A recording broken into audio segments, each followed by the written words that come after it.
আচ্ছা এই যে দেখো, এই যে আমার হাতে যে নোটটা, এটা কত টাকা? এটা নিয়ে যদি বাজারে যাই তাহলে আমাকে কত টাকার জিনিস দিবে? যদি তুমি যাও 100 টাকারই দিবে। কোন মেম্বার চেয়ারম্যান গেলে, এমপি মন্ত্রী গেলে। আচ্ছা তাইলে বুঝলাম যে এই টাকাটার মূল্য হচ্ছে 100 টাকা, তাই না? হ্যাঁ। আচ্ছা এই টাকাটা এখন সোজা আছে না? আমি যদি এই টাকাটাকে নষ্ট করি, একদম ভেঙে ফেলি, এখন টাকাটার মূল্য কত আছে? এটা নিয়ে গেলে কি 100 টাকার চাল দিবে? 100 টাকার ডাল দিবে? হ্যাঁ। আগের যে মূল্য ছিল এই মূল্যটা এখন আছে না? এটা যদি পানিতে চুবাই তারপর শুকাই নিয়ে যাই, তখন কি এটার মূল্য কমবে?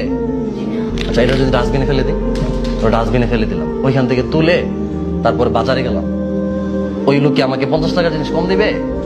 হ্যাঁ। 100 টাকার জিনিস দিবে না? তাহলে সামান্য একটা টাকাকে তুমি যতই আঘাত করো, মুচড়াও, বলটাও, ভেঙে ফেলো, নষ্ট করে ফেলো, এই টাকার ভ্যালুটা যদি না কমে, তাহলে তোমাকে আমাকে কেউ একটা কথা বলে, একজন মোটো বলছে, আমার ক্লাসের এক ছাত্র, সে মাগরিবের আগ পর থেকে আসার আগ পর্যন্ত পড়ে নাই, সে কান্নাকাটি করতেছে, তার শরীরকে কোনো দিকে কমে গেছে? টাকাটার যদি ভ্যালু না কমে, তাহলে তোমার তো একজন একটা গালি দিলে, একটা খারাপ কথা বললে, একটা পচা কথা বললে তো তোমার ভ্যালু কমে নাই, বা তোমার কোনো দিক দিয়ে ক্ষতি হয়ে গেছে? তাহলে তার কথাটা নিয়ে তুমি কেন পড়ে থাকো? তুমি যেই কাউসার ছিল সেই কাউসার তো পরেও থাকবা। একজন একটা কথা বললে তুমি কোনো দিকে ক্ষতি হয়ে গেছে, তাজিমের দিকে কোনো দিকে লস হয়ে গেছে? হ্যাঁ।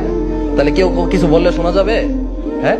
একটা কথা মনে রাখবা সবসময়, মানুষ তুমি সফল হওয়ার আগ পর্যন্ত তোমাকে সফল হইতে দিবে না, আর সফল হওয়ার পরে তোমাকে সফল থাকতে দিবে না। কথাটা বুঝছো? খুব গুরুত্বপূর্ণ কথা, আমি আবার বলতেছি, তুমি সফল হওয়ার আগ পর্যন্ত মানুষ তোমাকে সফল হইতে দিবে না, আর তুমি সফল হওয়ার পর মানুষ তোমাকে সফল থাকতে দিবে না।